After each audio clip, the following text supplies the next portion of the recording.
بلوچستان کے شہر لورالائی سے ہمارے گدروشیا پوائنٹ کے نمائندہ ملک امانت حسین کاکا زئی کی رپورٹ کے مطابق کتاب پڑھنے سے انسان کو نہ صرف علم اور آگہی ملتی ہے بلکہ ایک سکون اور طمانینت کا احساس بھی ہوتا ہے۔ کتاب پڑھنے والوں کے لیے کتاب ایک معلم کا درجہ بھی رکھتی ہے اور تنہائی کا ساتھی ہے۔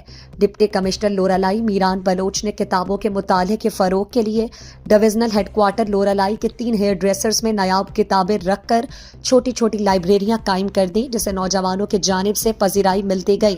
مذکورہ تینوں ہیئر ڈریسرز کے دکانوں میں نوجوان بال کٹوانے کے لیے انتظار کے دوران نایاب کتابوں سے لطف اندوز ہوتے ہیں، جس سے نہ صرف نوجوانوں کی معلومات میں اضافہ ہوتا ہے، انتظار بھی بآسانی بیت جاتی ہے۔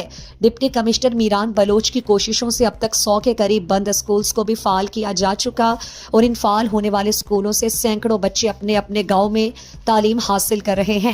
لورالائی کے سماجی حلقوں نے ڈپٹی کمشنر لورالائی میران بلوچ کا تعلیمی دیو روی کے لیے اقدامات کا خیر مقدم کرتے ہوئے اسے سراہا۔